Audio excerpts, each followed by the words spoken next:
Francis Ngannou knocked out Stipe. Just when the heavyweight picture looked clear, Dana and Jon Jones started throwing monkey wrenches.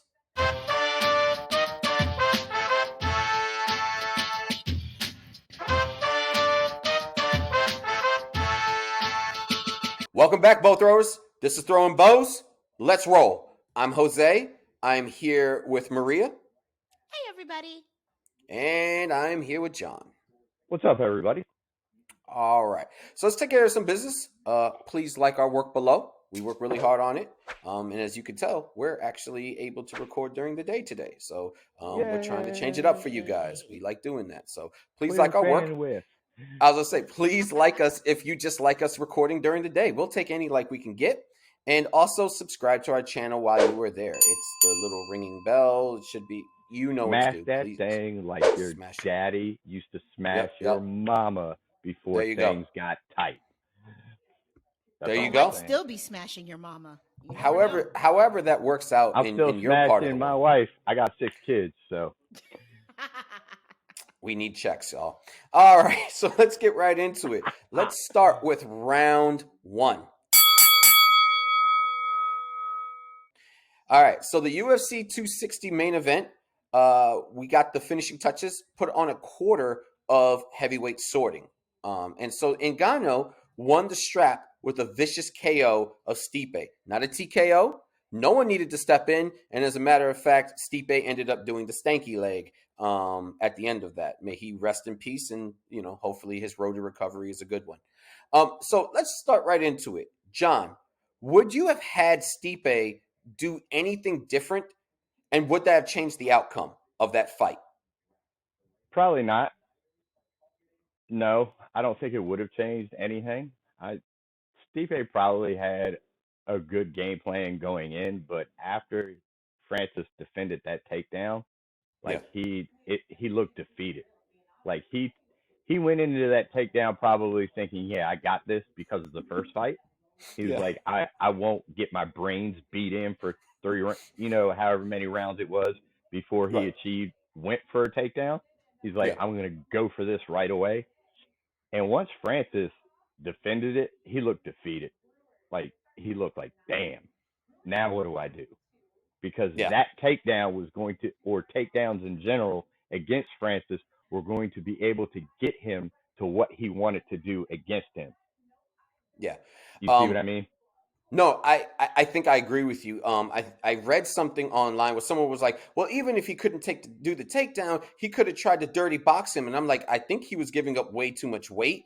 And Francis had already proven he knew how to basically stuff him, get underhooks in and raise him up. Like if he pummels inside of Stipe trying to put him against the cage, all that was going to happen in that case is he reverses it, puts Stipe against the cage, and it's maybe even, it ends even further. So to your point, I think you're right. I think his only option was, I need to take this man down. I can't even dirty box him. I need to get him down to the ground like I did in that first fight. So, yeah, no, I agree with you. I don't think there's anything he could have changed. I mean, barring gaining 50 pounds and turning into Brock Lesnar, maybe that's about it. But, even then, Brock don't like to get hit. And then there's that too. I mean, so yeah. I mean, or you know what? Unless he turned into Big Country Nelson, who could take a punch. But there you man, go. Yeah. So Maria, I know you had Francis. I know you went Francis, and on your site that you that you write for, Low Kick MMA. Low Kick MMA. You were actually only there you go. Thank you for giving our girls some writing articles there. You were actually one of the staff to actually pick Francis. Everyone else had Stipe. So congratulations for that one. So what did Francis do right to win this fight? Super easy question. He joined Extreme Couture. That's it. I said it before. I said it when he lost to Stipe the first time, that it was a shame that he had all of this incredible natural talent. But it was very, very clear that the UFC Performance Institute, keyword here is performance. It's there to help fighters better their bodies, not necessarily become better fighters through skill and technique. And that's where he was training. And I always felt like that was not enough. He needed to have someone in his corner that knew what to do with all of that raw talent and give it some technique and some guidance. And I think that that's exactly what he got by joining Extreme Couture, also by picking some of the people that he worked with to prepare for this fight. Yeah. So at the end of the day, he did exactly what he needed to do. I mean, obviously, if you looked at him, he was shredded to the nines, like clearly He looked working good. with a better nutritionist. He still had the size, but his body composition just looked better, which I'm sure played a key, played a factor in it, but it was 100% joining a gym. Yeah. Yeah, I I agree. would. I Go ahead. Go ahead, John. I was going to say on top of that, a renewed focus because Mm-hmm. I think Mhm. you Yes. see. I think there was a point where Francis got a bit full of himself, Mm-hmm. Agreed. and he took those back-to-back losses, in Mm-hmm. Stipe and Mm-hmm. Black Beast, and he Mhm. even mentioned it. It kind of changed some thinking. So Yeah. I Yeah. to piggyback Maria's Mm-hmm. statement for sure. Absolutely. Yeah. No, definitely agree with both of you guys. All right. So let's move on to round dose. And Jon Jones was said to be getting the winner of the fight, of the Stipe and Ngannou fight. After the fight, though, Jon Jones tweeted to show him the money. Way to keep a phrase from 1996's Jerry Maguire still going. Oh, Um, fucking hate you that movie. are you are a great fighter. You can be very corny, Mr. Jones, but that's okay. In the post-fight presser, Dana stated that Francis may not be the guy Jones wanted to fight. Not hiding the insinuation that Jones may not sign up to fight Ngannou because it has less to do with the money and more because it's a business decision that he doesn't think that he can get around the power puncher. Now, since that time, there have been a lot of going back and forth. Our boy DC says that he had that rivalry with Jones. He doesn't think that Jones is scared of Ngannou. And Jones is just saying that he basically is trying to get paid. It is one thing that Luke Rockhold came out and said that Dana White likes being a little mafioso and was not afraid to just say whatever he can to get the leverage in against a fighter. Shout out to Luke Rockhold. Speaking of camps, working with Habib. Can't wait to Mm-hmm. see your next one there, my man. But let's do this. Let's play for round two. Good cop, bad cop. So Maria, you're bad cop. Jon Jones is scared. Yeah. Jon Jones is scared of Francis? Question mark. As bad cop, absolutely. And here's why. First and foremost, the only thing, I want someone to love me as much as Jon Jones loves himself. Period. Ooh, The reality is that he thinks very highly of himself. He is as close to a narcissist in this sport as you can get. And listen, some fighters need to have that. It's no knock. You do what works for you. But the yeah. problem in this is that he has basically shuck and jived his way into avoiding any major losses since he got the belt. So for me, when you look at, there's no question that he's the GOAT. So before y'all come for me, I'm not saying he's not, but let's call it what it is. Hmm. He, in the early half of his career, ran through the lightweight division, ended up fighting some guys that were either past their prime or were just coming up. Take that as you will, it doesn't matter. He ran through them. But what we saw in his return after, his fucking crime fest, basically, was that he Hey, looked good, but definitely the rest of the division was starting to catch up. So, arguably, well, not arguably, everybody in the world seems to know it except for the three judges that scored the bout and Jon Jones. Dominic Cruz beat him, Hmm. period. Yeah. Okay. Hmm. And Dominic Reyes. even, I mean, so I'm sorry, not Dominic Cruz. Listen to me, Dominic Reyes. That would be amazing. Dominic Reyes beat him hands down, no questions asked. That Okay. said, he didn't want the rematch because he knew that he would lose the rematch, even though, it made the most sense. He Yeah. gave up his belt, he moved up. He has not knocked anyone out since 2018. And at Hmm. that, all of his knockouts, almost all of his knockouts are TKOs, which in typical Jon Jones fashion, I'm going to either take you down or I'm going to kick you. You're going to wobble. And once you get down, I'm going to ground and pound. Not to say there's anything wrong with that. A TKO is a TKO, but it is not the same thing as a pure KO. And I don't remember the last time I saw him do that. So all that said, fast forward to this move to heavyweight. You're working out. You've put on all of this mass. That's great. You look a little slower, but hey, who am I to judge? But mass, I'm not sure that mass that he's put on is going to translate into power in his hands. He's never been technically a very powerful fighter. He's a technical fighter. So you're not going to knock Ngannou out with your little baby fist.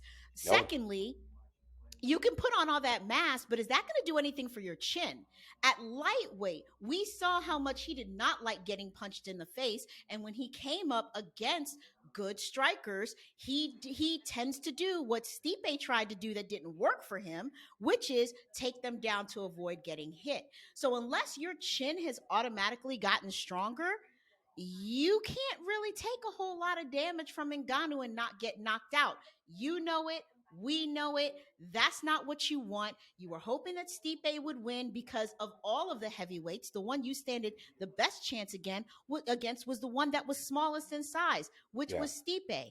This is a big boy division that you're in now, and I'm not sure that is what you want, player. That's not where you want to start. So I absolutely think he's using the money thing as an excuse because he doesn't want to tarnish his reputation by taking that L to Ngannou. Okay. All right.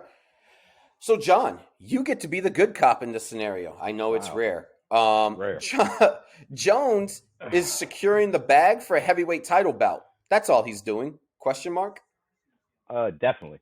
I think he is. I mean, just for context, Habib got $6 million for his last fight.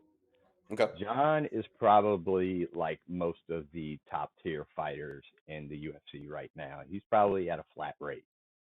And I think he alluded to it. He's been getting $2 million per for a couple of fights now. Okay. Now, I've read somewhere where he got 580 for his last fight. So who knows? Who knows who you believe, but I don't have a problem with him holding out for more money, I'm sorry, for considering what's going on, what he's attempting to do. Hold on. I'm gonna hold on, John. I'm sorry, because I'm a bad cop, and bad cops don't respect good cops. So I'm just gonna throw this out here. I don't want to hear that nonsense. His net worth right now in 2021 is over $10 million damn dollars. And that's not counting however much money, between the cocaine, the strippers, and the gas station dick pills. We don't know how much money he's blown on those things. Probably a lot on those pills. Right. So I don't want to sit here and act like he hasn't been paid. He's made money. All right. I'm not saying he hasn't made money. It's obvious that he has. Mm-hmm. Okay. All I'm saying is to fight that African god known as Francis Ngannou right now. Right. I would probably throw out some astronomical numbers to get me in the cage with him. But I say take a gamble. Maria alluded to it. Stop playing bumper cars with drunk soccer moms and, maybe get an endorsement deal from one of those gas station dick pill companies, horny goat weed for everybody. And, you get the money on the back end should you beat Francis, because we all know you're going to get a show money if you're not, your show money, your win money if you're not at a flat rate, and then you're going to get your points. And for that fight, the points are going to be phenomenal. Exactly. Agreed. So, but I think he would even do better if he took another heavyweight fight. And it's the thing that I always said. I always felt like coming into the division, I'm not saying that Jon Jones couldn't eventually be a champion and get there. His body would have to adjust, all that good shit.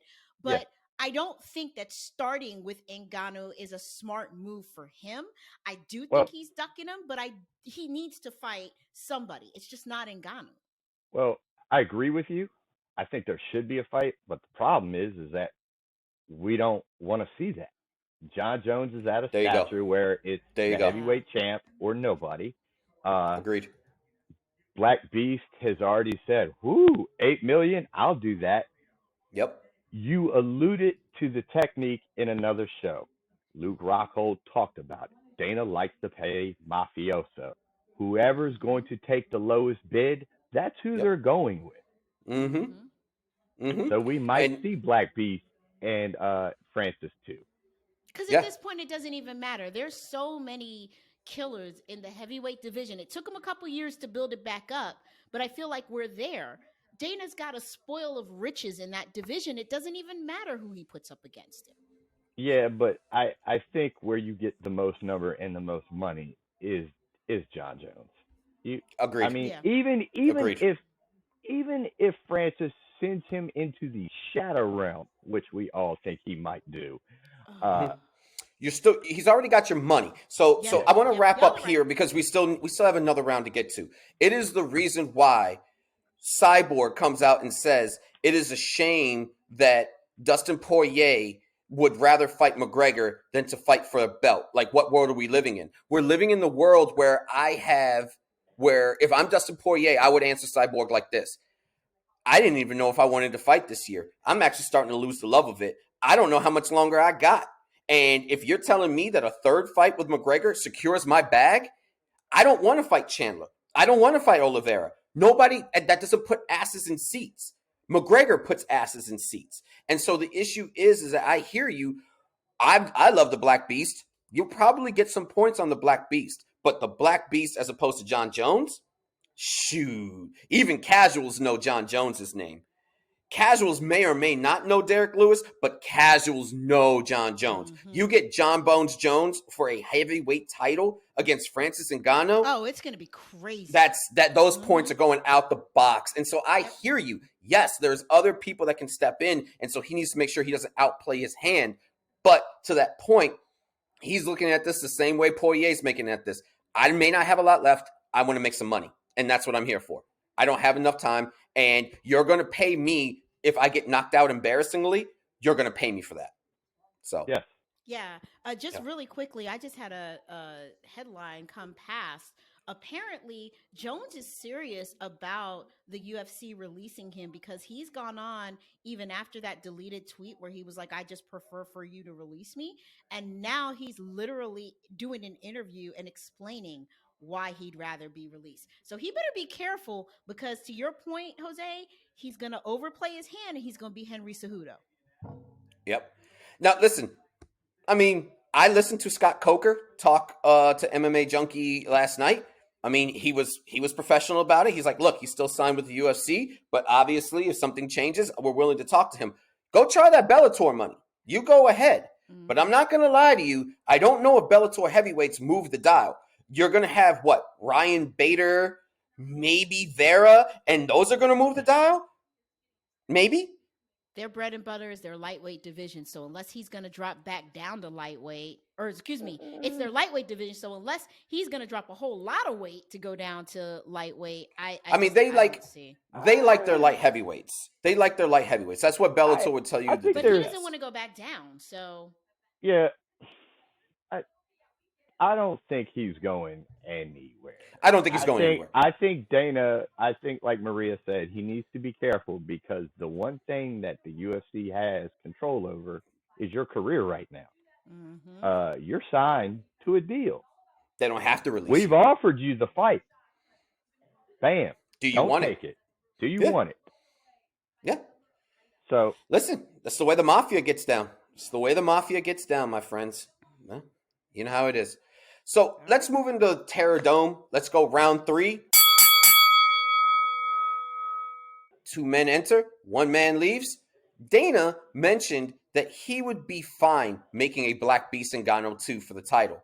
The first matchup was a snore fest with Lewis winning a decision. And believe you me, gentlemen, I was in the T-Mobile Arena that night. when you guys stunk up the place. Now, I didn't boo you, Black Beast, because I love you to death. But I was only one of maybe Homer. 16,999 people that were booing. So I was not one of them. But anyway, John, who wins the rematch, Lewis or Francis? Francis. By violent Mortal Kombat style KO. I think there's obviously been progression in both of them. You Uh-huh. know, they're not Yeah. the same fighters. I mean, we talked about it earlier in the show, what Francis's progressions have been. Mm-hmm. Uh, I think Black Beast improvements will put him right in the firing line Ooh, against Francis, Mm, good and mm. call. Francis will eat his lunch. And I like the Black Beast. Right? Is that yeah? That's not hate. This is Borderline not hate. love. We both Yep. love that spicy chicken from Popeyes, baby. That man is a meme. That man is a meme machine. He He is. is so He's good. money. You put God, him right. keep He's those. the MMA equivalent of Marshawn Lynch. He's Yeah, money Mhm. every time you put him in front of a camera. chef's Yes. kiss, my friend. So Maria, who do you got? You got the Black Beast or Francis? Oh, I hate you putting me in these positions where I have to agree with the ding dong on the other side of the screen, but um, definitely Francis. There's no question about it. The only caveat I will say though is Mm, that unlike a lot of the other heavyweights in this division that have knockout power, hmm not many of them have Derrick Lewis knockout power. So That's while Fair. fair. I agree with John that if you asked me to put my money on it, I would put the bulk of my money on Ngannou winning that Okay. fight. I'd Okay. still go ahead and take that plus whatever and put at least $100 on Derrick, because at the end of the day he has truly a puncher's chance, and hmm he has shown repeatedly that he is a lot like one of my personal all-time favorites, Dan Henderson, where he looks like he's done and then he knocks your ass out. Yep. So he Ask has Michael that. Bisping. Oh, yeah. Yeah. but The that tables went like this. said, 9 times out of 10, Francis finishes him no Okay. later than the second. Okay. All right. Cool. Cool. Cool. I All like right. it. Well, that's it, everybody. That's thanks for tuning in. Those are our takes. Please like our work below. Subscribe to the channel. Leave us a comment letting us know what you think. You can hit us up on Twitter at Absolutely. Bows Throwing. Again, that's at Bows Throwing if you want to discuss anything in the world about MMA. But we are also recently just got our Facebook page up and started. And so I'm not going to drop any names, but the gentleman that is running that has been actually dropping some gems. So you may want to see us also on Facebook, because that guy is out there saving lives Hulk with those nuggets smash. that he's dropping. Yeah. And so also you can get us what we think on Facebook. If Twitter is, if Not your that's the thing. Jon Jones, yeah, if that's kind of like, I don't really want to get on Twitter. So we get it. We understand. All right, guys. So with that, that will do it for today. We thank you so much for tuning in, and we'll see you guys next time. Peace. Bye, Peace. everybody. See ya.